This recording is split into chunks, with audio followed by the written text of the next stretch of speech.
Hello മക്കളെ. എന്താ പറയുക, നമ്മൾ ജസ്റ്റ് ഒന്ന് നേരം വൈകിപ്പോയില്ലേ. അതായത് ഞാനൊരു ഫസ്റ്റ് ക്ലാസ് ഇട്ടു, രണ്ടാമത്തെ ക്ലാസ് ഇടാൻ ജസ്റ്റ് ഒന്ന് വൈകിപ്പോയി. പക്ഷേ നിങ്ങളെല്ലാവരും എന്നോടൊന്ന് ക്ഷമിക്കുക. നമുക്ക് എന്ത് ചെയ്യാം, മുന്നോട്ടേക്ക് ശരിയായ രീതിയിൽ തന്നെ എല്ലാ ക്ലാസ്സുകളും ഇട്ടുകൊണ്ട് നമ്മുടെ ഇംഗ്ലീഷ് ചാപ്റ്റേഴ്സ് നല്ല രീതിയിൽ തന്നെ തീർക്കാൻ വേണ്ടി ശ്രമിക്കാം കേട്ടോ. അപ്പോൾ നമുക്ക് നമ്മുടെ ചാപ്റ്റേഴ്സിലോട്ട് പോകാം. അപ്പോൾ ചാപ്റ്റേഴ്സിലോട്ട് പോകുന്ന സമയത്ത് നമുക്കറിയാം, നമ്മൾ എടുത്തുകൊണ്ടിരിക്കുന്ന ഒരു യൂണിറ്റ് എന്ന് പറയുന്നത് ബ്ലൂംസ് ആൻഡ് ബ്രീവ്സ് എന്ന് പറഞ്ഞിട്ടുള്ള യൂണിറ്റ് 4 ആണല്ലേ. അതിലൊരു കഥ ഉണ്ട്, the land of the winds എന്ന് പറഞ്ഞൊരു സ്റ്റോറിയാണെന്ത് നമ്മളിപ്പോൾ കറൻ്റ് പഠിച്ചുകൊണ്ടിരിക്കുന്നത്. അപ്പോൾ ആ സ്റ്റോറിയിൽ സത്യത്തിൽ എന്താ സംഭവിച്ചത്, അതായത് ദൊറോത്തി എന്ന് പറയുന്ന ഒരു പെൺകുട്ടിയുണ്ട്. ആ പെൺകുട്ടിക്ക് ഒരു പൂച്ചക്കുട്ടിയുണ്ട്. ഇവർ രണ്ടുപേരും അവരുടെ അമ്മാവൻ്റെയും അമ്മായിൻ്റെയും കൂടെ ഒരു നാട്ടിലാണല്ലേ ജീവിക്കുന്നത്. ആ നാടിൻ്റെ ഒരു പ്രത്യേകത എന്ന് പറഞ്ഞാൽ എന്താണ്, നന്നായിട്ട് കാറ്റ് വീശുന്ന ഒരു നാടാണ്. അപ്പം ഇവരുടെ വീടിൻ്റെ ഒരു പ്രത്യേകത എന്ന് പറഞ്ഞാൽ മരം കൊണ്ടുണ്ടാക്കിയ വീടാണ്. അതുപോലെ തന്നെ അപ്പം അവരുടെ വീടിൻ്റെ കൂടെ എന്തുകൂടി ഉണ്ട്, താഴെ തട്ടിലേക്കുള്ള ഒരു സെല്ലർ കൂടി ആ ഒരു വീട്ടിൻ്റെ അടുത്തായിട്ടുണ്ട് അല്ലേ. അപ്പം അത് എന്തിനു വെച്ചതാണ്, അതായത് ഈ കാറ്റ് വീശുന്ന സംഭവത്തിൽ എന്താ സംഭവിക്കുക, ഈ വീടും കാര്യങ്ങളൊക്കെ ചിലപ്പം പറന്ന് പോകാനൊക്കെ സാധ്യതയുണ്ട്. അപ്പം ആ ഒരു സമയത്ത് അഭയം പ്രാപിക്കാനാണ് അവരങ്ങനെ സെല്ലാറൊക്കെ ഉണ്ടാക്കി വെച്ചിട്ടുള്ളത്. അപ്പം നമ്മുടെ കഥയിൽ ഇപ്പോൾ എന്താ സംഭവിച്ചത്, കഥയിൽ നമ്മുടെ ദൊറോത്തിൻ്റെ നായ്ക്കുട്ടിയും കൂടി കളിക്കുന്ന സമയത്ത് ഒരു വലിയൊരു കാറ്റ് വീശാണ്. ആ കാറ്റ് വീശുന്ന സമയത്ത് ദൊറോത്തിയുടെ അമ്മാവൻ എന്ത് പറയുന്നുണ്ട്, ദൊറോത്തി കളി മതിയാക്ക്, നല്ലൊരു കാറ്റ് വരുന്നുണ്ട്, എത്രയും പെട്ടെന്ന് സെല്ലാറിലോട്ട് കയറുമെന്ന് ആര് പറയുന്നുണ്ട്, ദൊറോത്തിൻ്റെ അമ്മാവൻ പറയുന്നുണ്ട്. അപ്പോൾ ആ സമയത്ത് ദൊറോത്തി എന്താ ചെയ്യുന്നത്, ദൊറോത്തിൻ്റെ പെറ്റായിട്ടുള്ള നായ്ക്കുട്ടിനെ വിളിക്കുകയാണ്. ദൊറോത്തിയുടെ പെറ്റായിട്ടുള്ള ടോട്ടോനെ വിളിക്കുന്നുണ്ട്. പക്ഷെ ടോട്ടോ വിളിക്കാതെ വീണ്ടും അവിടെ തന്നെ കളിക്കാൻ നോക്കുന്ന സമയത്ത് ദൊറോത്തി പോയിട്ട് ടോട്ടോനെ എടുത്തുകൊണ്ട് വരുന്നുണ്ട് അല്ലേ. അങ്ങനെ വന്നിട്ട് അവർ നേരെ എങ്ങോട്ടാണ് പോകുന്നത്, ദൊറോത്തിൻ്റെ പെറ്റിനെ ആയിട്ടുള്ള ടോട്ടോയും കൂട്ടിയിട്ട് സെല്ലാറിലോട്ട് കയറാൻ പോകുന്ന സമയത്ത് ടോട്ടോ എന്താ ചെയ്യുന്നത്, ടോട്ടോ ഒരു വീട്ടിലോട്ട്, അതായത് അവരുടെ വീട്ടിലോട്ട് കയറി പോവാണ്. അപ്പോൾ ടോട്ടോനെ എടുക്കാൻ വേണ്ടിയിട്ട് ആരാണ്, ദൊറോത്തി കൂടി പോവാണ്. അപ്പോൾ അതുവരെയാണ് നമ്മുടെ കഥ നിർത്തിയിട്ടുള്ളത്. അപ്പോൾ ഇനി അതിൻ്റെ ബാക്കിയുള്ള ഭാഗങ്ങളോട്ടാണ് നമുക്ക് പോകാനുള്ളത്. അപ്പോൾ എത്രയും പെട്ടെന്ന് തന്നെ നമുക്ക് എന്ത് ചെയ്യാം, ആ ബാക്കി കഥ കൂടി കേൾക്കാം അല്ലേ. കാരണം ഞാനും നിങ്ങളെപ്പോലെ നന്നായിട്ട് ആകാംക്ഷരാണ്, എന്താണ് ഇനി അടുത്തത് നടക്കാൻ പോകുന്നുള്ളതിനെ കുറിച്ച് അറിയാൻ വേണ്ടി കേട്ടോ. അപ്പം നെക്സ്റ്റ് നമ്മുടെ പേജ് എടുത്തു കഴിഞ്ഞാൽ ദ സ്റ്റോം എന്ന് കൊടുത്തിട്ടുണ്ടല്ലേ. സ്റ്റോം എന്ന് പറഞ്ഞാൽ കൊടുങ്കാറ്റാണ് കേട്ടോ. അതായത് ദ സ്റ്റോം, ആ കൊടുങ്കാറ്റ്. ആ ഒരു കൊടുങ്കാറ്റ് ക്ലാസ് എടുക്കാറുള്ളത് എങ്ങനെയാണ്, ഞാൻ ആദ്യം ഇംഗ്ലീഷിൽ ഒരു വട്ടം വായിച്ചു തരും. രണ്ടാമത് വായിക്കുന്ന സമയത്ത് എൻ്റെ കൂടെ തന്നെ നിങ്ങളും വായിക്കുക. മൂന്നാമത്തെ പ്രാവശ്യം ഞാൻ എന്ത് പറഞ്ഞു തരും, അതിൻ്റെ അർത്ഥം നിങ്ങൾക്ക് പറഞ്ഞു തരും കേട്ടോ. അപ്പം ഫസ്റ്റ് ഞാൻ വായിക്കുന്നത് നിങ്ങൾ ശരിയായിട്ട് കേൾക്കുക, രണ്ടാമത്തെ പ്രാവശ്യം എൻ്റെ കൂടെ വായിക്കുക, മൂന്നാമത്തെ പ്രാവശ്യം അതിൻ്റെ അർത്ഥം മനസ്സിലാക്കുക കേട്ടോ. അപ്പം the Storm. The storm. Dorothy ran towards the cellar. Dorothy ran towards the cellar. But Toto ran to the house and hid under a coat. But Toto ran to the house and hid under a coat. Toto. She searched for him in the house. She searched for him in the house. She searched for him in the house. Toto, come out. Dorothy yelled out. Toto, come out. Dorothy yelled out. The howling wind swept her voice away. The howling wind swept her voice away. Hoo, hoo, hoo. The wind was getting stronger.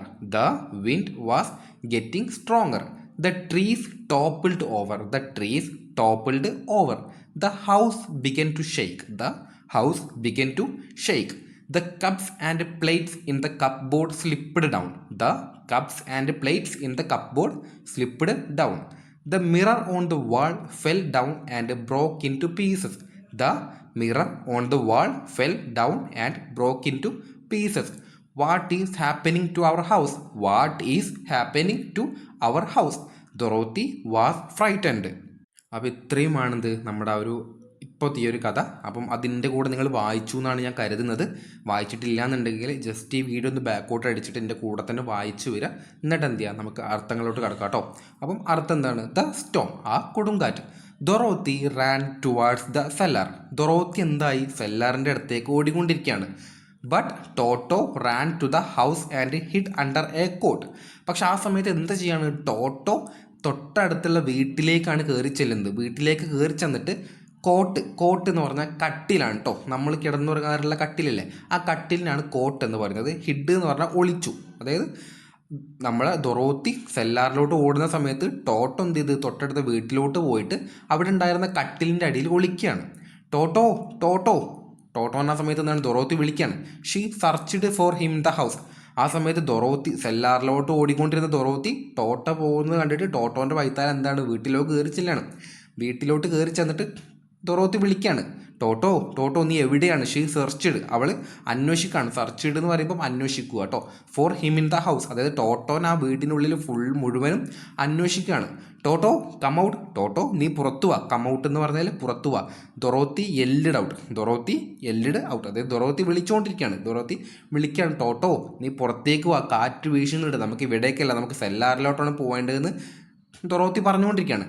The howling wind swept her voice away, the howling wind swept her voice away. Howling wind എന്ന് പറഞ്ഞാൽ ആ ഒരു കാറ്റിനെ അവിടെ വിശേഷിപ്പിക്കുകയാണ് കേട്ടോ. അതായത് കാറ്റിനെ വിശേഷിപ്പിക്കാനാണ് howling എന്ന പദം കൊണ്ട് യൂസ് ചെയ്യുന്നത്.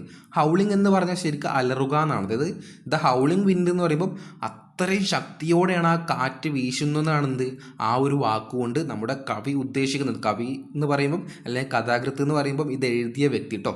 The howling wind swept her voice away, അതായത് അത്രയും ശക്തിയോടുള്ള ആ കാറ്റെന്താണ് അവളുടെ വാക്കിനെ അല്ലെങ്കിൽ അവൾ പറയുന്ന കാര്യത്തെ തൂത്തുവാരുകയാണ്. ശരിക്കും എന്താ പറയുക, നമ്മുടെ സ്വെപ്റ്റ് എന്ന് പറഞ്ഞാൽ തൂത്തുവാരുക എന്നാണ് ഈ ഒരു സെൻറ്റൻസിൽ ഇത് പറയുന്നത്. അവൾ പറയുന്ന കാര്യങ്ങൾ ശക്തിയോടെ വരുന്ന കാറ്റെന്താണ് കാറ്റിൻ്റെ കൂടെ കൊണ്ടുപോകണം. അതായത് അവിടെയുള്ള വ്യക്തിക്ക് ടോട്ടോ കേൾക്കാൻ പറ്റാത്ത രീതിയിലോട്ട് എന്താണ് കാറ്റിൻ്റെ ശക്തി കൊണ്ട് സംഭവിക്കുകയാണെന്നാണ് ഇവിടെ സൂചിപ്പിക്കുന്നത് കേട്ടോ. ഇനി അടുത്ത നമ്മൾ അടിയിലോട്ട് വന്നു കഴിഞ്ഞാൽ നമുക്ക് എന്ത് മനസ്സിലാക്കാൻ പറ്റും? ഹൂ ഹൂ ഹൂ, അതായത് അത് ആ കാറ്റിൻ്റെ ശബ്ദത്തെ, അതായത് കാറ്റിൻ്റെ ഒരു ശക്തിനെ നമുക്ക് മുമ്പിൽ എന്താണ് നമ്മുടെ കഥാകൃത്ത് കാണിച്ചു തരാണ് ആ ഒരു 3 വാക്കിൽ, അതായത് ഹൂ എന്ന് പറഞ്ഞ വാക്കിലൂടെ കേട്ടോ. The wind was getting stronger, the wind was getting stronger. Wind എന്ന് പറഞ്ഞാൽ കാറ്റാണ്, ഗെറ്റിംഗ് സ്ട്രോങ്ങർ എന്ന് പറയുമ്പോൾ ശക്തിപ്പെട്ടുകൊണ്ടിരിക്കുകയാണ്. അതായത് ഓരോ സമയം കൂടുന്തോറും നമ്മുടെ കാറ്റിൻ്റെ വേഗത കൂടിക്കൊണ്ടിരിക്കുകയാണ്. The trees toppled over, the trees toppled over. Toppled over എന്ന് പറഞ്ഞാൽ മറിഞ്ഞു വീണു എന്നാണ്. അതായത് നമ്മുടെ മരങ്ങൾ മറിഞ്ഞു വീണു. The house began to shake, house എന്ന് പറയുമ്പോൾ വീടാണ്, ഷെയ്ക്ക് എന്ന് പറഞ്ഞാൽ കുലുക്കുക. നമ്മുടെ വീട് എന്താണ് കുലുങ്ങാൻ തുടങ്ങി. The cups and plates in the cupboard slipped down, cups and plates in the cupboard slipped down. Slipped down എന്ന് പറയുമ്പോൾ നമ്മുടെ അലമാരയിൽ നിങ്ങൾ ആ ഒരു പിക്ചർ കണ്ട എന്ത് മനസ്സിലാവും, ആ ഒരു ചിത്രം നോക്കിയാൽ എന്ത് മനസ്സിലാവും? അതിലൊരു അലമാര ഇരിക്കുന്നുണ്ട്. അപ്പോൾ അതിൽ ഒരുപാട് പാത്രങ്ങളൊക്കെ മറിഞ്ഞു വീണായിട്ട് കാണിക്കുന്നുണ്ട് അല്ലേ. അപ്പോൾ അതാണ് പറയുന്നത് എന്ത്, അതായത് കപ്പ് ബോർഡിൽ ഉണ്ടായിരുന്ന കപ്പുകളും പാത്രങ്ങളൊക്കെ എന്താണ് നിലത്തേക്ക് വീണുകൊണ്ടിരിക്കുകയാണ്. The mirror on the wall fell down and broke into pieces, അതായത് ചുമരിലുണ്ടായിരുന്ന, വാൾ എന്ന് പറഞ്ഞാൽ ചുമരാണ്, ചുമരിലുണ്ടായിരുന്ന മിറർ, മിറർ എന്ന് പറയുമ്പോൾ കണ്ണാട കേട്ടോ, കണ്ണാടിയില്ലേ നമ്മളൊക്കെ നമുക്കൊന്ന് നോക്കുന്നത്, അതിനാണ് മിറർ എന്ന് പറയുന്നത്. ആ ഒരു ചുമരിലുണ്ടായിരുന്ന ആ ഒരു കണ്ണാടി നിലത്തേക്ക് വീണ് പൊട്ടിപ്പോവാണ്, അതായത് ഒരുപാട് പീസുകളായിട്ട് പൊട്ടിപ്പോവാണ്. What is happening to our house, the was frightened, അതായത് ഇതൊക്കെ കാണുന്ന സമയത്ത് ഡൊറോത്തിക്ക് എന്താണ് പേടിയാവുകയാണ്. അതായത് എന്താണ് എൻ്റെ വീട്ടിൽ സംഭവിക്കുന്നത്? What is happening to our house, happening എന്ന് പറയുമ്പോൾ സംഭവിക്കുക ഹൗസ്, വീട്, എന്താണ് എൻ്റെ വീട്ടിൽ സംഭവിക്കുന്നത്? ഡൊറോത്തി എന്താണ് ഇതൊക്കെ കണ്ടിട്ട് അതിശയിച്ച് പോവാണ്, പേടിച്ച് പോവുക. ഫ്രൈറ്റൻഡ് എന്ന് പറയുമ്പോൾ പേടിച്ച് പോകാൻ കേട്ടോ. അപ്പം അത് നിങ്ങൾ ആ ഒരു പിക്ചർ നോക്കി, ആ ഒരു ചിത്രം നോക്കിയാൽ തന്നെ എന്ത് മനസ്സിലാവുന്നുണ്ട്? ഒരു അലമറ നിലത്ത് വെക്കുന്നുണ്ട്, അതിലെ പാത്രങ്ങളൊക്കെ നിലത്ത് വെക്കുന്നുണ്ട്, ഒരു കണ്ണാടി പൊട്ടിയിട്ട് ഒരുപാട് പീസുകൾ അവിടെയും ഇവിടെ കാണുന്നുണ്ട്.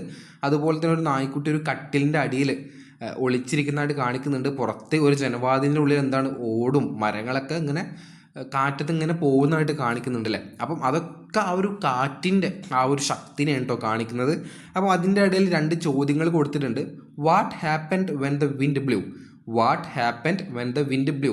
ബ്ലൂ എന്ന് പറഞ്ഞാൽ കാറ്റ് വീശിയതിന് ശേഷം എന്ത് സംഭവിച്ചു, അല്ലെങ്കിൽ കാറ്റ് വീശിയപ്പോൾ എന്ത് സംഭവിച്ചു, അതായത് എന്താണ് ഒരു കാറ്റ് വീശിയപ്പോൾ സംഭവിച്ചതെന്നാണ് ചോദിച്ചിട്ടുള്ളത്. അപ്പം നമ്മൾ ആ ഒരു കഥ വായിച്ച് എന്ത് മനസ്സിലാവും? കാറ്റ് വീശിയപ്പോൾ എന്തൊക്കെയാണ് സംഭവിച്ചത്? The wind was getting stronger, അതായത് കാറ്റ് ശക്തി പ്രാപിച്ചു വന്നപ്പോൾ ദ ട്രീസ് ടോപ്പിൾഡ് ഓവർ, മരങ്ങൾ മറിഞ്ഞു വീണു. The house began to shake, വീട് കുലുങ്ങാൻ തുടങ്ങി. The cups and plates in the cupboard slipped down, നമ്മുടെ അലമാരയിൽ ഉണ്ടായിരുന്ന കപ്പുകളും പാത്രങ്ങളും നിലത്ത് വീണു. The mirror on the wall fell down and broke into pieces, അതായത് ചുമരിലുണ്ടായിരുന്ന കണ്ണാടി എന്താണ് നിലത്ത് വീണ് പല കഷ്ണങ്ങളായി. അപ്പോൾ ഇത്രയും കാര്യങ്ങളാട്ടോ അതിൽ പറയുന്നത്. What will happen to the house, എന്താണ് ആ ഒരു വീടിന് സംഭവിച്ചത് നമ്മളോട് ചോദിക്കുകയാണ് കഥാകൃത്ത്, നമ്മളോട് ചോദിക്കുകയാണെന്ത് ഇത്രയൊക്കെ സംഭവിച്ചത്. അതായത് നിങ്ങൾ കഥയിൽ നോക്കുമ്പോൾ മനസ്സിലാവുന്നത് കഥയിൽ ഒരുപാട് നാശനഷ്ടങ്ങൾ ആ ഒരു വീടിന് കാറ്റുകൊണ്ട് ഉണ്ടാവുന്നുണ്ട്. അപ്പം എന്തായിരിക്കും ഇനി ആ ഒരു വീടിന് സംഭവിക്കാമെന്നാണെന്ത് നമ്മുടെ കഥാകൃത്ത് ചോദിച്ചിട്ടുള്ളത് കേട്ടോ. അപ്പോൾ അതാണ് ആ ഒരു പേജിലുള്ളത്. അപ്പം ഞാൻ എന്ത് ചെയ്യാം, അടുത്തൊരു ഭാഗം അടുത്തൊരു വീഡിയോ ആയിട്ട് ഇടാം കേട്ടോ. കാരണം ഇത് നമുക്ക് ഒരുപാട് ലെങ്ത് ആയി പോകും. അപ്പം ദ ഫ്ലൈയിങ് ഹൗസ് എന്ന് പറഞ്ഞിട്ടുള്ള അടുത്തൊരു ഭാഗം എന്ത് ചെയ്യാം, ഞാൻ അടുത്തൊരു വീഡിയോയിൽ ഇടാം. പരമാവധി നിങ്ങളെല്ലാവരും വെറുതെ ഒരു വീഡിയോ കണ്ടു പോകുന്നതിനപ്പുറത്തേക്ക് എന്ത് ചെയ്യുക, നന്നായിട്ട് പഠിക്കുക. അതായത് ഞാൻ വായിച്ചു തന്ന പോലെ നല്ല രീതിയിൽ വായിക്കുക.